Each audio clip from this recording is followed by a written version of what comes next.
नमस्कार। आजको भिडियोमा विशेष गरी हजुरहरूको लागि मैले यहाँनिर जुन हाम्रो घरमा पालेको जुन मौरी छ त्यो मौरी चाहिँ हेर्ने काम चलिरहेको छ। यतापट्टि एउटा घर छ र पछाडिपट्टि दुईटा घर छ, हेर्न सक्नुहुन्छ यी।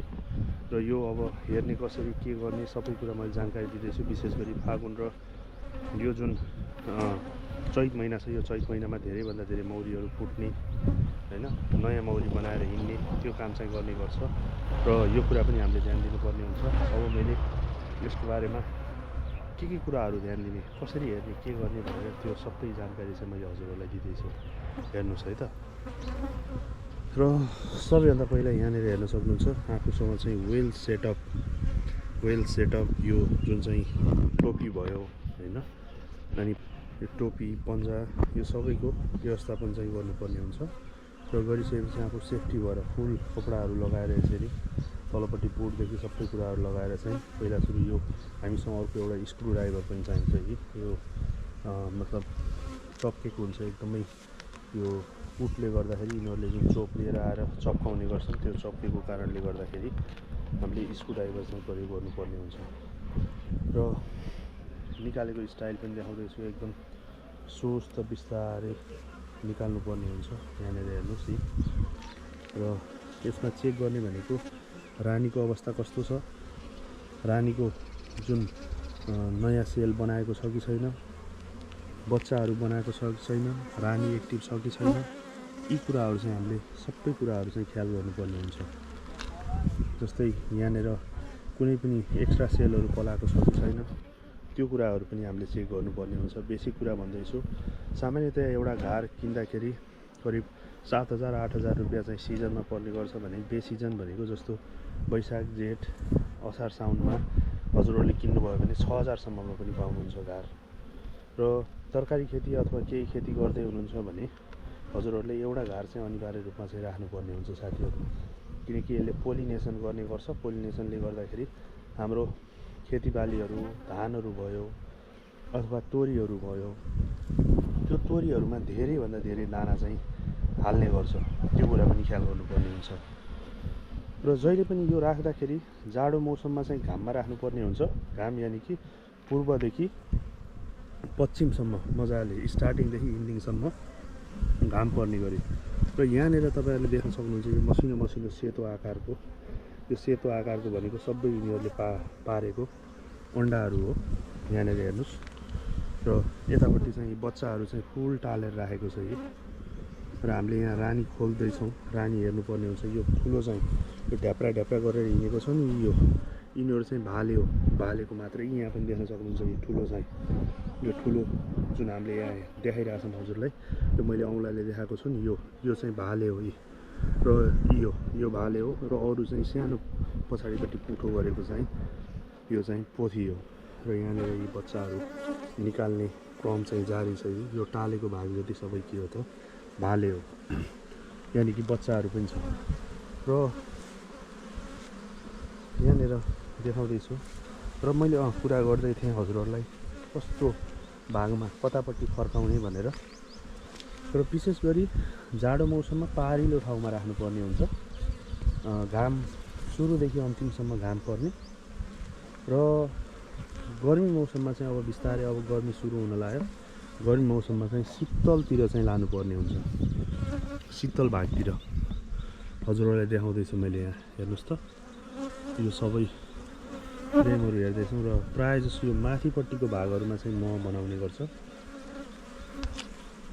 र यस्तो यो एक्स्ट्रा सेलहरू छ भने यो सेलहरू निकालिदिनु पर्ने हुन्छ। यसले चाहिँ मौरीलाई त्यति फिनिसिङ पनि दिँदैन। र अर्को कुरा ध्यान दिनुपर्ने कुरा भनेको जस्तो तलपट्टि यहाँनिर जस्तो झारहरू आएको छ, यी झारहरू आएको छ, यो झारहरू चाहिँ पलाउन दिन हुँदैन। यहाँ पानीहरू प्रशस्त मात्रामा राखिदिनु पर्ने हुन्छ। यसरी यिनीहरूले पानी पनि पिउने गर्छ। र यो स्ट्यान्डबाट यसरी माथितिर चाहिँ कमिलाहरू जाँदैन, किराहरू जाँदैन, जसले गर्दा यिनीहरूमा भएको मह खाइदिँदैन त्यो चिजहरूले। त्यो कुरा नि ख्याल गर्नुपर्छ। र यसको अझ अर्को एउटा शत्रु भनेको विशेष गरी यो चिबे चरा भयो होइन, अनि त्यसै गरी चिबे चरा सँगसँगै अर्को हनी हन्टर भन्ने छुट्टै आउने गर्छ, त्यसले नि खाइदिने गर्छ। र र यहाँनिर चाहिँ अलिअलि रस मैले तपाईँहरूलाई देखाउन चाहन्छु कि अलिअलि राखेको छु जुन टल्केको छ नि यो टल्केको चाहिँ अलिकति रस हो साथीहरू अलिकति टल्केको यो चाहिँ यिनीहरूले म चाहिँ अलिअलि बनाएर राखेको जस्तो निकाल्छ यिनीहरूले भन्ने बित्तिकै यिनीहरूले यसरी खान थाल्छ हेर्नुहोस् त कति बाठो हुन्छ यिनीहरू र यतापट्टि देखाउँदैछौँ हामीले रानी खोज्दैछौँ रानी फेला पारेका छैनौँ यसमा माथि छ कि है त्यसमा हेर्नुभयो भेटिएन रानी अन्डा त छ फेरि अन्डा हुनुको मतलब रानी हुनु हो होइन र हामीले यहाँ थोरै त अलिकति कुरा गरेर नि बुझ्नुभयो होला त्यसमा बच्चा हुनु भनेको त्यसमा चाहिँ रानी हुनु हो साथीहरू र हामीले यहाँ रानी मौरी चाहिँ तपाईँहरूले देखाउन खोजिरहेको छु मैले कतातिर छ भनेर यो जुन बच्चा पारेको छ अन्डा पारेको छ भन्नुको मतलब यसमा रानी मौरी चाहिँ छ भन्ने कुरा चाहिँ बुझ्नुपर्छ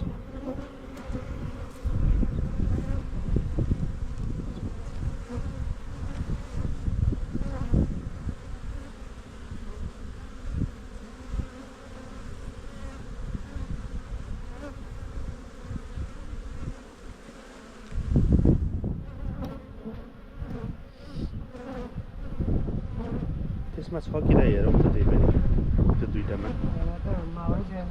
नै त्यही पनि रानी माथि आउन नि सक्यो नि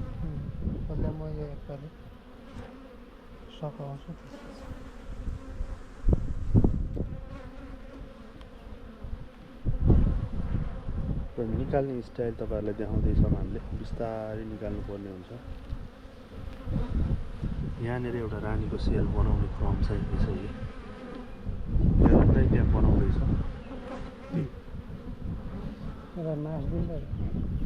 रानी कता छ पहिला हेर्न पऱ्यो भने बल्ल अन्डाहरू त पारेको छ कि मरेको हो र दाइ बच्चाहरू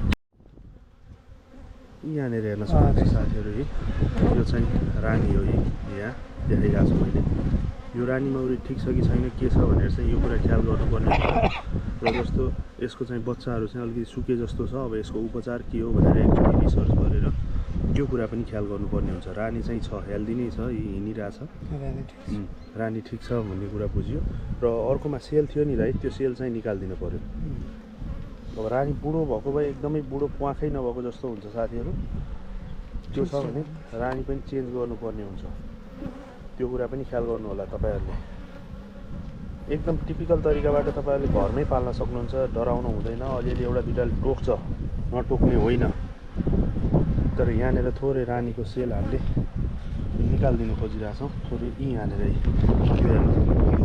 यो चाहिँ रानीको सेल हो यिनीहरूले यो बेलामा चाहिँ अत्याधिक मात्रामा चाहिँ बनाउँछन् अब यो वैशाखपछि चाहिँ हामी आत्तिनु पर्दैन होइन दाइ वैशाखपछि पर्दैन वैशाखपछि चाहिँ हामी आत्तिनु पर्दैन वैशाख लागेपछि नै आत्तिनु पर्दैन किनकि यो जुन फागुनको महिना र अनि जुन यो चैतको महिना छ यो महिनामा चाहिँ अलि धेरैभन्दा धेरै रानीहरू चाहिँ बनाउने गर्छ र यहाँ बच्चाहरू पनि ठिकै छ अलिकति सुके जस्तो मानेका छौँ हामी सुकेको अवस्था चाहिँ छ यहाँ अब यसको उपचार के हो भनेर चाहिँ हामी खोज्छौँ यिनीहरूले अलिअलि फ्रेस बच्चाहरू पनि छ यहाँ अब यो के कारणले भयो भन्ने कुरा चाहिँ तपाईँलाई थाहा छ भने प्लिज यो पनि हजुरहरूले कमेन्ट गरिदिनु होला ज्ञान साट्ने हो राम्रोसँग भएको ज्ञान साट्दा राम्रो हुन्छ साथीभाइहरूलाई त्यही भएर नि यसरी हामीले यो बनाइरहेछौँ हेर्नुहोस् र लगभग यसमा चाहिँ रहन्छ अब हामीले अर्को पनि हेर्दैछौँ हजुरहरूलाई देखाउँछु मैले र हजुरहरूले ध्यान दिनुपर्ने कुरा भनेको यस्तो स्ट्यान्डहरू तलपट्टि झारहरू उम्रेको छ त्यो झारहरू उम्रिन दिनु हुँदैन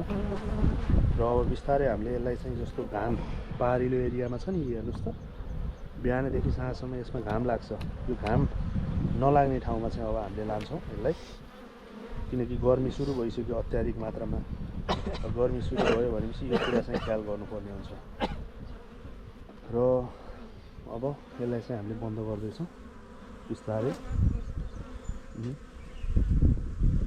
बिस्तारै चाहिँ अब च्यापिएर नि मर्छन् कति।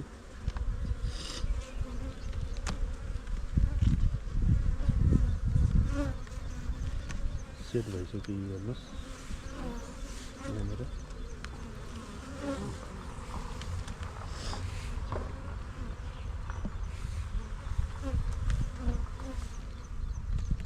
र यसरी चाहिँ ढक्कन चाहिँ हामीले लगाइदिन्छौँ।